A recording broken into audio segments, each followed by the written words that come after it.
ಯೇಸುವಿಗೆ ಸ್ತೋತ್ರ. ಇಂದು 8 ಜುಲೈ 2026. ಎಲ್ಲರಿಗೂ ಸುಪ್ರಭಾತ. ಈ ದಿನದ ಧ್ಯಾನ ಭಾಗ ಇಬ್ರಿಯರಿಗೆ ಬರೆದ ಪತ್ರಿಕೆ 5ನೇ ಅಧ್ಯಾಯ 13-14 ವಾಕ್ಯ. ಹಾಲು ಕುಡಿಯುವವನು ಕೂಸಿನಂತಿದ್ದು ನೀತಿ ವಾಕ್ಯದಲ್ಲಿ ಅನುಭವವಿಲ್ಲದವನಾಗಿದ್ದಾನೆ. ಗಟ್ಟಿಯಾದ ಆಹಾರವು ಪ್ರಾಯಸ್ಥರಿಗೋಸ್ಕರ, ಅಂದರೆ ಜ್ಞಾನೇಂದ್ರಿಯಗಳನ್ನು ಸಾಧನೆಯಿಂದ ಶಿಕ್ಷಿಸಿಕೊಂಡು ಇದು ಒಳ್ಳೆಯದು ಅದು ಕೆಟ್ಟದ್ದು ಎಂಬ ಭೇದವನ್ನು ತಿಳಿದವರಿಗೋಸ್ಕರವಾಗಿದೆ. ನವಜಾತ ಶಿಶುವಿಗೆ ತಾಯಿಯ ಹಾಲು ಜೀವಾಮೃತ. ಇದು ಮಗುವಿನ ರೋಗ ನಿರೋಧಕ ಶಕ್ತಿಯನ್ನು ಹೆಚ್ಚಿಸುತ್ತದೆ ಮತ್ತು ಮಗುವಿನ ಬೆಳವಣಿಗೆಗೆ ಅಗತ್ಯವಿರುವ ಪೋಷಕಾಂಶಗಳನ್ನು ಒದಗಿಸುತ್ತವೆ. ನವಜಾತ ಶಿಶುಗಳು ಬೆಳೆದು ಬರುತ್ತಿದ್ದಂತೆಯೇ, ಅಂದರೆ 6 ತಿಂಗಳಿನ ವಯಸ್ಸಿನ ಹೊತ್ತಿಗೆ, ತಾಯಿಯ ಹಾಲಿನೊಂದಿಗೆ ಏಕದಳದ ಆಹಾರವನ್ನು ಕೊಡುವುದಕ್ಕೂ ಪ್ರಾರಂಭಿಸಬೇಕು. ಮಗುವಿನ ಬೆಳವಣಿಗೆಯ ಪ್ರತಿ ಹಂತಗಳಲ್ಲೂ ಮಗುವಿನ ಬೆಳವಣಿಗೆಗೆ ಬೇಕಾದ ಪೋಷಕಾಂಶಗಳ ಆಹಾರವನ್ನು, ಅಂದರೆ ಪ್ರೋಟೀನ್, ಕ್ಯಾಲ್ಸಿಯಂ, ವಿಟಮಿನ್ ಹಾಗೂ ಆರೋಗ್ಯಕರ ಕೊಬ್ಬುಗಳು ಒಳಗೊಂಡ ಆಹಾರವನ್ನು ಕೊಡುವಾಗ ಮಗು ಆರೋಗ್ಯವಂತ ಮಗುವಾಗಿ ಬೆಳೆಯುತ್ತದೆ. ಯೆಹೋವನು ಮೋಶೆಯ ಮೂಲಕ ಇಸ್ರಾಯೇಲ್ಯರಿಗೆ ಧರ್ಮಶಾಸ್ತ್ರವನ್ನು ಕೊಟ್ಟಿದ್ದು ವೇದ ಪಂಡಿತರ ಅಭಿಪ್ರಾಯದ ಪ್ರಕಾರ 1260 BCEಯಲ್ಲಿ.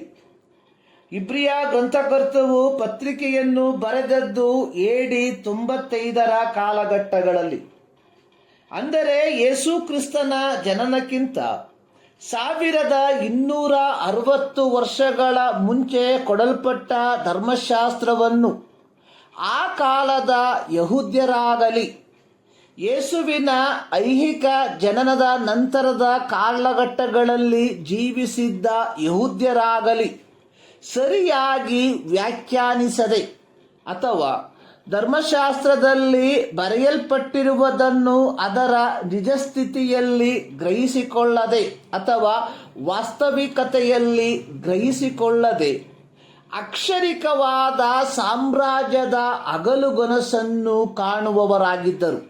ಆದಿಕಾಂಡ 12:3 ಯೆಹೋವನು ಅಬ್ರಾಮನೊಂದಿಗೆ ಮಾಡಿಕೊಂಡ ಒಡಂಬಡಿಕೆ, ನಿನ್ನ ಮೂಲಕ ಭೂಲೋಕದ ಎಲ್ಲ ಕುಲದವರಿಗೂ ಆಶೀರ್ವಾದ ಉಂಟಾಗುವುದು.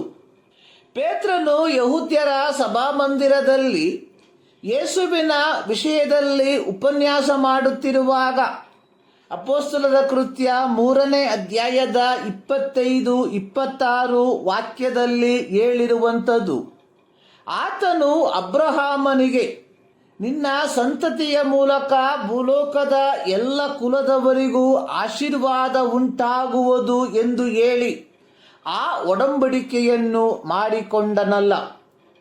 ಮೊದಲು ನಿಮಗಾಗಿಯೇ ದೇವರು ತನ್ನ ಸೇವಕನನ್ನು ಏರ್ಪಡಿಸಿ, ಈತನು ನಿಮ್ಮಲ್ಲಿ ಪ್ರತಿಯೊಬ್ಬನನ್ನು ಅವನವನ ಕೆಟ್ಟ ನಡತೆಗಳಿಂದ ತಿರುಗಿಸಿ ನಿಮ್ಮನ್ನು ಆಶೀರ್ವದಿಸಬೇಕೆಂದು ಆತನನ್ನು ಕೊಟ್ಟನು.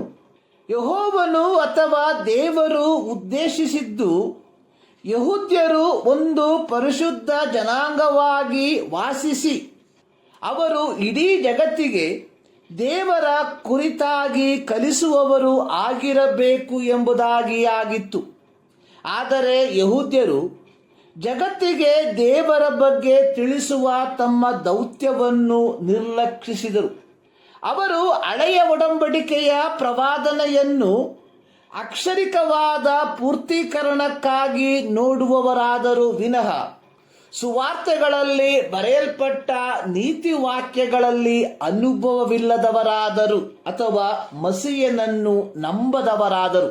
ಆಧ್ಯಾತ್ಮಿಕವಾಗಿ ಪ್ರೌಢಾವಸ್ಥೆಯನ್ನು ತಲುಪಿರುವ ವ್ಯಕ್ತಿ ಸರಿ ತಪ್ಪು, ನಿಜ ಸುಳ್ಳು ಯಾವುದೆಂಬುದನ್ನು ಸರಿಯಾಗಿ ಸೂಕ್ಷ್ಮತೆಯಿಂದ ಗ್ರಹಿಸಲು ಶಕ್ತನಾಗಿರುತ್ತಾನೆ. ಪ್ರಿಯರೇ, ಈ 21ನೇ ಶತಮಾನದಲ್ಲಿ ಜೀವಿಸುತ್ತಿರುವ ನಾವುಗಳು ಕೃಪೆಯಿಂದ ರಕ್ಷಣೆ ಹೊಂದಿರಲಾಗಿ ನಮಗೆ ವಾಗ್ದಾನ ಮಾಡಿರುವಂಥದ್ದು ನಿತ್ಯ ಜೀವ. ಆದರೆ ಆ ನಿತ್ಯ ಜೀವಕ್ಕಾಗಿ ನಾವು ನಮ್ಮನ್ನು ಕ್ರಮಪಡಿಸಿಕೊಳ್ಳದೆ ಅಬ್ರಹಾಮನ ಆಶೀರ್ವಾದ, ಯಾಬೇಚನ ಆಶೀರ್ವಾದ ಎಂಬ ಲೌಕಿಕತೆಯ ಹಿಂದೆ ಹೋಗುತ್ತಿರುವಂಥದ್ದು ಅತ್ಯಂತ ಖೇದಕರವಾದದ್ದು. ಕುರುಡನನ್ನು ಮುನ್ನಡೆಸುತ್ತಾನೆ ಎಂಬ ಆಲಂಕಾರಿಕ ಪದವು ಒಂದು ನಿರ್ದಿಷ್ಟ ವಿಷಯದ ಬಗ್ಗೆ ತಿಳುವಳಿಕೆ ಇಲ್ಲದ ವ್ಯಕ್ತಿ ಅಷ್ಟೇ ಆ ನಿರ್ದಿಷ್ಟ ವಿಷಯದ ಕುರಿತಾಗಿ ತಿಳುವಳಿಕೆ ಇಲ್ಲದ ಮತ್ತೊಬ್ಬನಿಂದ ಸಲಹೆಯನ್ನು ಪಡೆದುಕೊಳ್ಳುವ ಸನ್ನಿವೇಶವನ್ನು ವಿವರಿಸುವಂತದಾಗಿದೆ. ಪ್ರಿಯರೇ, ನಾವುಗಳು ಆಧ್ಯಾತ್ಮಿಕವಾಗಿ ಬೆಳೆಯಬೇಕಾದರೆ ಆಧ್ಯಾತ್ಮಿಕತೆಯ ಪ್ರೌಢಾವಸ್ಥೆಯಲ್ಲಿ ನಿಂತಿರುವ ವ್ಯಕ್ತಿಗಳಿಂದ ಕಲಿಯುವುದಕ್ಕೆ ಮಾತ್ರ ಸಾಧ್ಯ. ಈ ಮುಂಜಾನೆಯಲ್ಲಿ ಸರ್ವಶಕ್ತನಾದ ದೇವರು ಈ ಅಧ್ಯಯನದ ಮೂಲಕ ನಿಮ್ಮನ್ನು ಆಶೀರ್ವದಿಸಲಿ.